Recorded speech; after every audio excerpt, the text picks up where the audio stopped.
Logistics plays really important part in business operation because success in logistics translates into lower costs and higher productivity.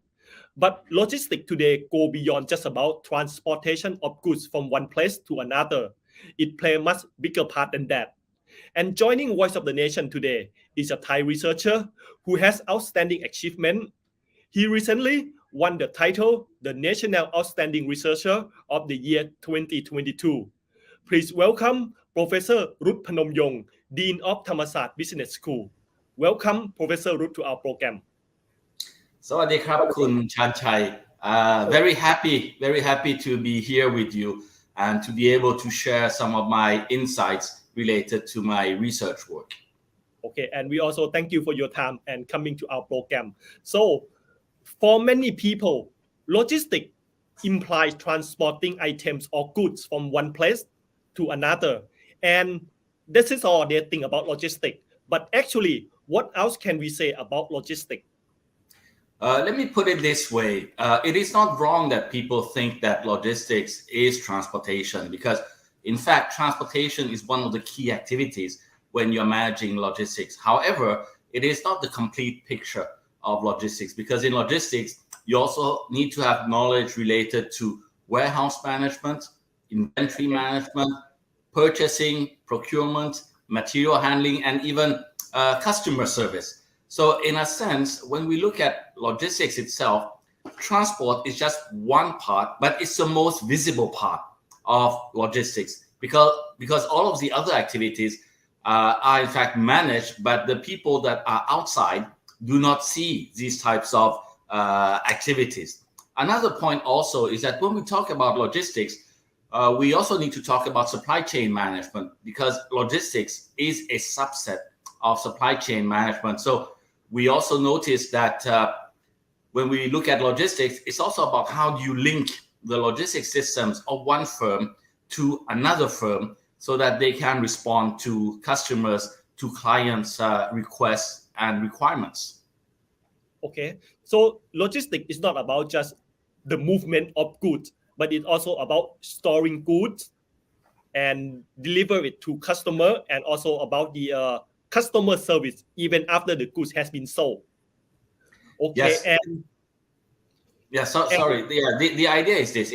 When we talk about logistics, when we talk about supply chain management, it's about the flow, the management of the flow, the storage of the flow. And we basically have three types of flows that you need to be able to manage in logistics. One is, of course, the physical flow, what you were referring to a few moments ago. Then secondly, you have the information flow, which is very critical because the information comes from the customer. What is it that they want? What is it that they require? And the last part is the financial flow because the financial flow are the lifeblood, are the blood vessels that keeps businesses surviving in this very uncertain world. Okay, so how you transfer the money is also part of logistics. It is part of logistics. It is part of supply chain, and how you pay your suppliers, how you receive money from the customers is also part of logistics. Okay, so actually it involves a lot of business and a lot of party than we think. And before COVID-19 hit us all, and now that we are in the post-COVID era, did you have any notable change in the logistics industry? Quite a lot, because if you notice, if you look at the stock exchange of Thailand and you look at the logistics firms that are listed in the stock exchange, you may have noticed that the revenue has grown a lot. They are probably some of the star performers in the stock exchange.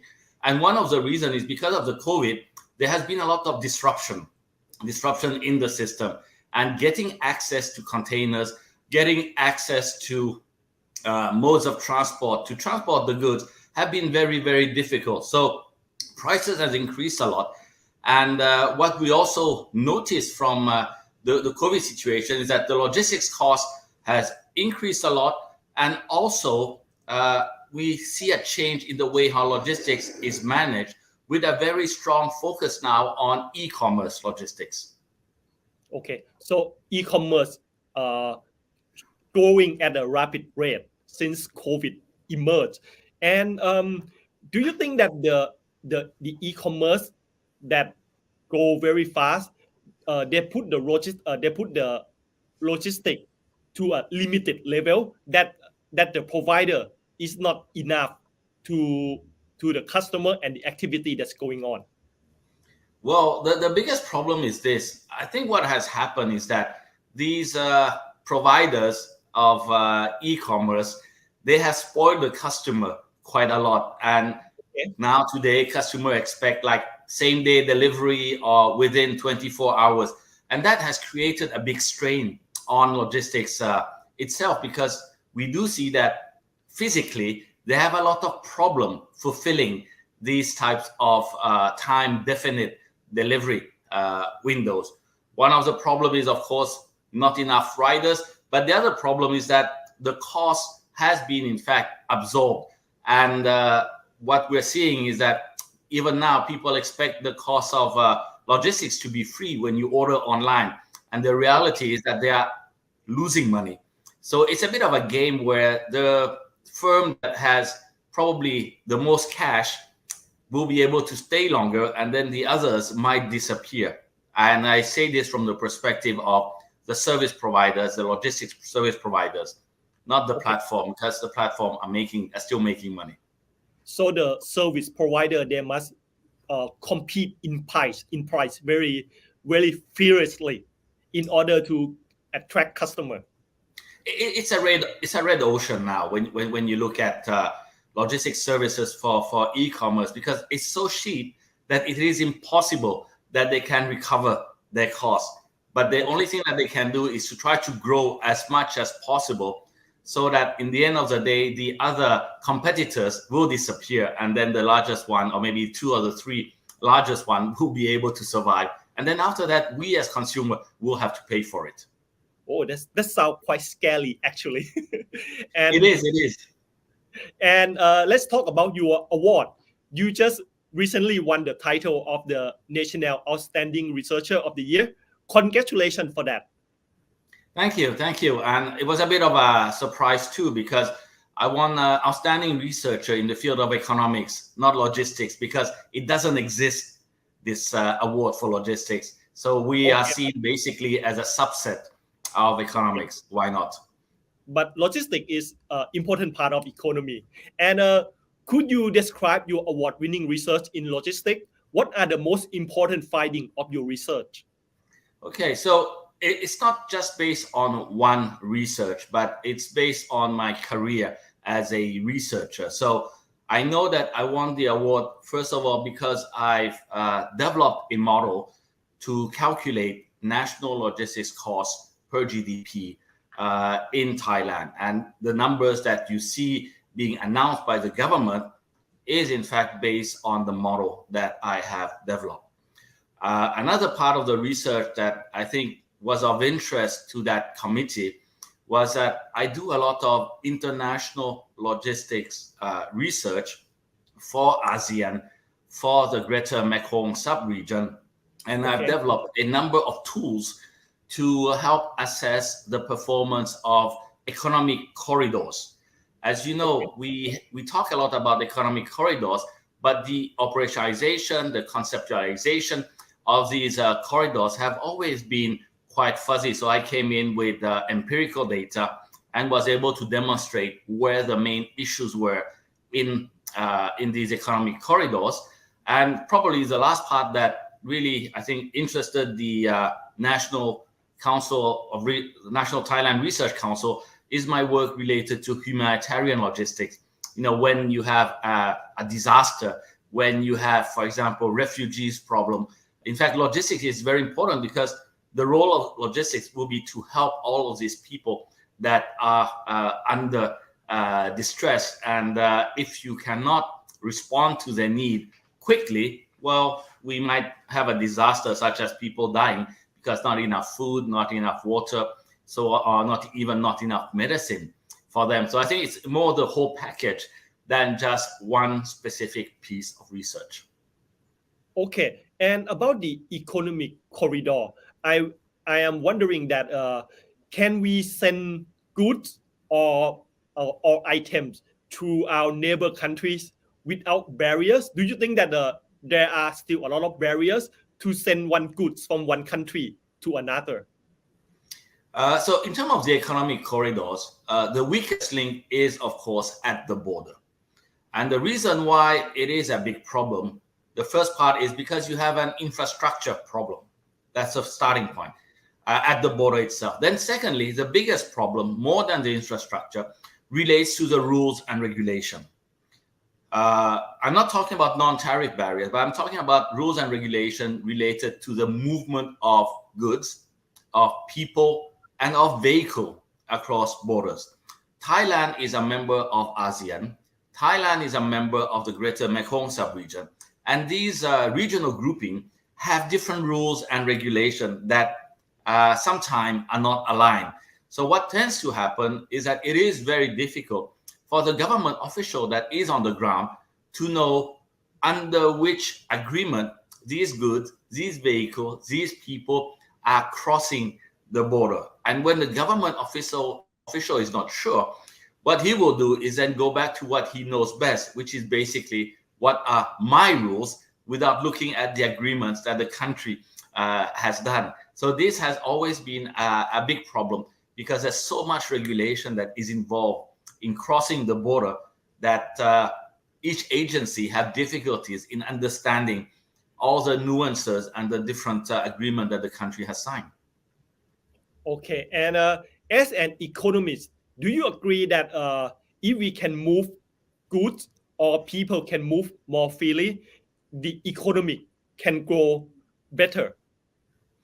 Well, there has been research done by UNCTAD and ESCAP. They just published it last week, where basically, if it is complicated to go across the border, that reduces the competitiveness of the country. And in some of the research, they say a delay of 1 day is equivalent to a distance, an increase in the distance by 60 kilometers. So that's just to give you a bit of a scale.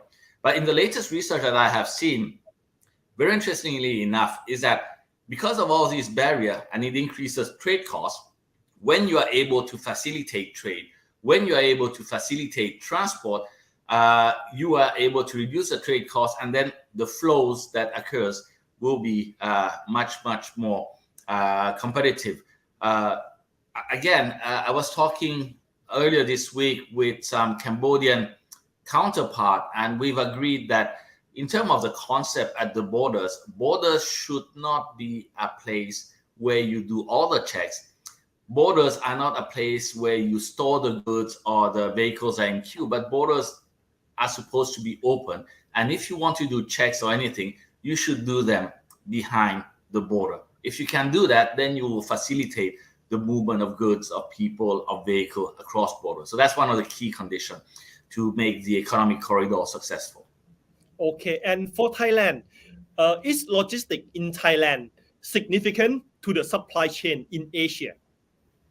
So yes, we are very much in Thailand. We are very much linked with the regional supply chain, with the global supply chain.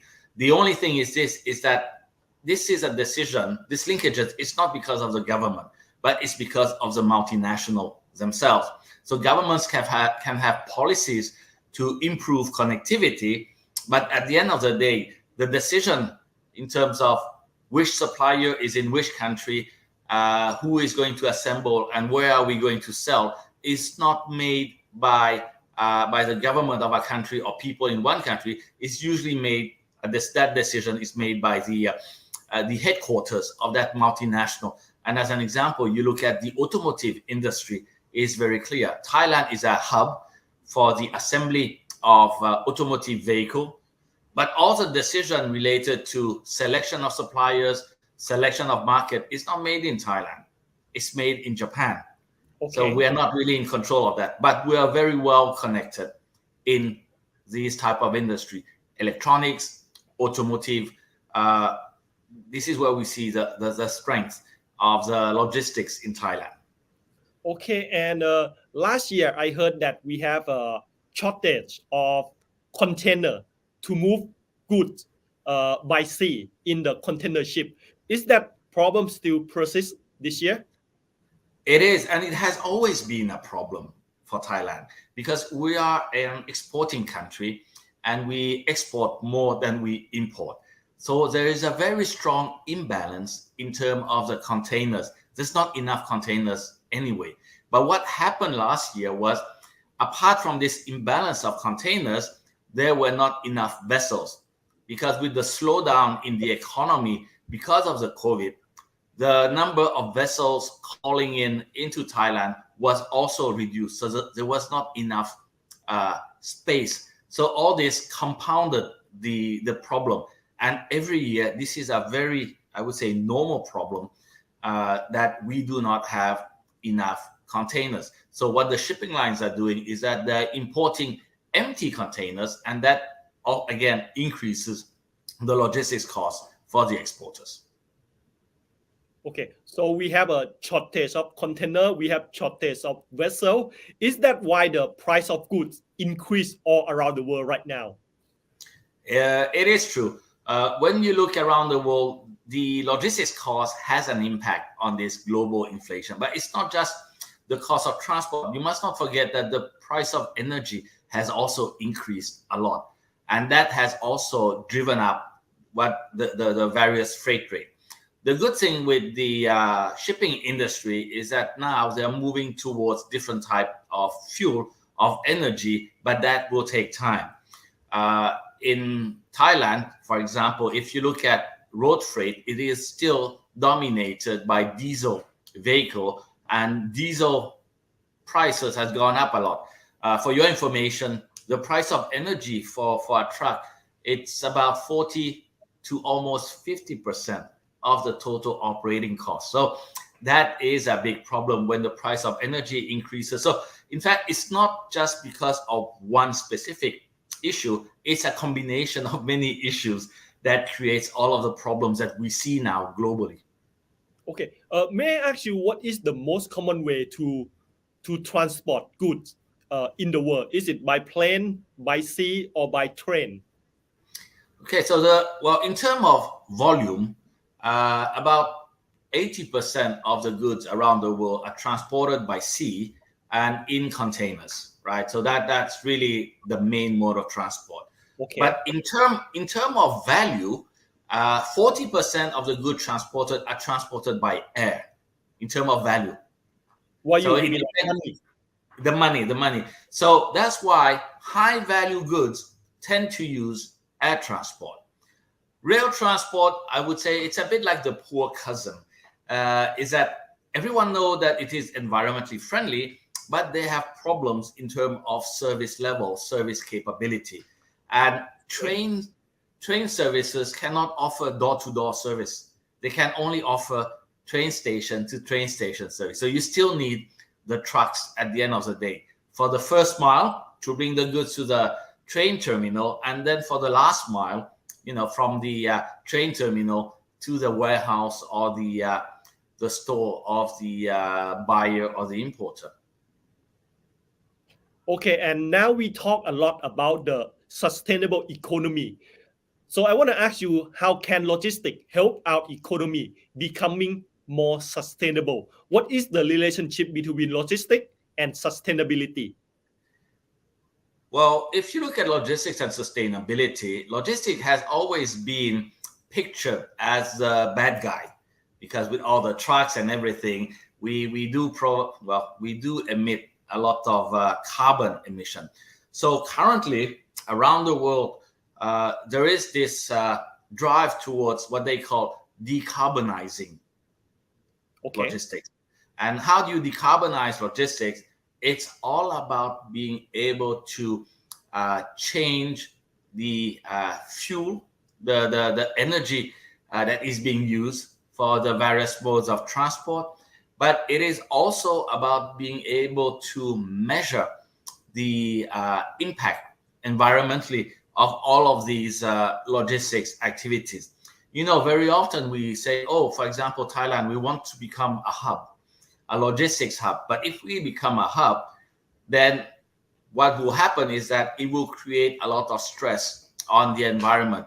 So it is a question of trade-off at the end of the day, that at which level are you willing to accept the type of emission or the type of disturbances that may come from logistics. But what is very important is that we need, as a country, to have a clear policy related to how to decarbonize freight transport. Because if we do not have that, then logistics will always be, finger pointed, put the blame on, saying you are the one who contribute to global warming and you are not very sustainable. But I'm also very sorry because everyone needs logistics because we're all consumers. So if we want really to reduce everything, how about we stop consuming? But it's not possible. Okay, and in your opinion, what is lacking in Thailand logistical growth? What are some of the things that Thailand can improve? Okay, so I would say this. I think from an infrastructure perspective, the infrastructure in Thailand it's adequate. It can be improved, of course, but it is adequate. I think the biggest problem we have are related to the rules and regulation related to logistics activities, because there are different ministries that are involved and it can be quite confusing. It's a very complex ecosystem.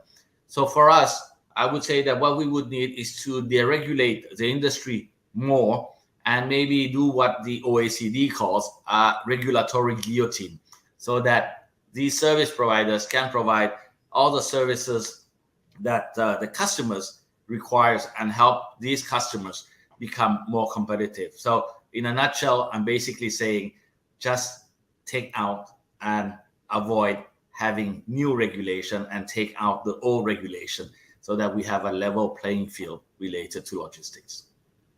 Okay, and could you describe the future or trends of the Thailand logistic industry, something that might happen in the very near future?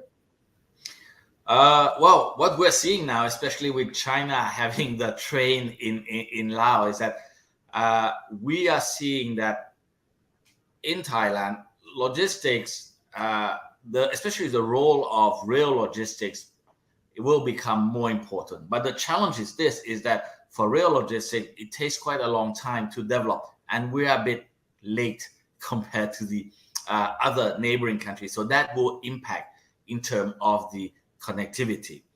Another thing that I do see is we'll have a lot more competition coming in from foreign providers. In a sense, that is good because Thai users of logistics services can get access to a more varied, diversified types of logistics services. But then on the other hand, it will be much, much more challenging for the Thai local service provider. So that is a trend that I do see, that the competition will become even more intense, and probably quite a few of the Thai service providers might disappear.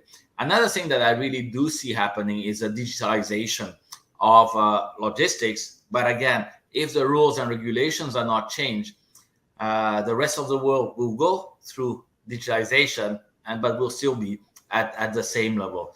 And we must understand this, is that because we are a trading country, connectivity is critical for us. So logistics is critical for us. And if we do not do it, then the other people will come in and do it on our behalf. So it's about us understanding where we stand in terms of logistics. And do you see any way that the logistic can be more environmental friendly? It's a bit of a paradox, logistics and this word of environmentally friendly. Why do I say this? It's because logistics, the purpose is really about efficiency. It's about efficacy. And if you want an efficient and efficacy logistics system, it will have a negative impact on the environment.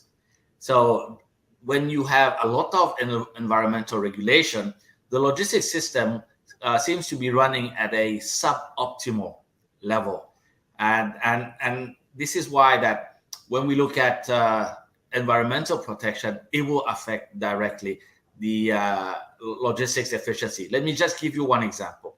You look at, for example, Suvarnabhumi Airport. We say, okay, Suvarnabhumi Airport can be a logistics hub, but if we are a logistics hub, that would mean that 24 hours a day, you will have airplanes coming in and out.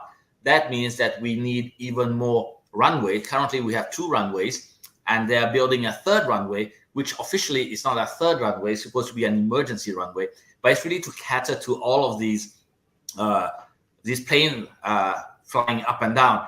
But then it creates a negative environmental impact because a lot more trucks will be coming, a lot more vehicles will be coming, and the people that are living around there will suffer because of this increase in terms of the numbers of vehicles, numbers of planes flying over their heads, and there's nothing they could do. So it's always about finding this balance.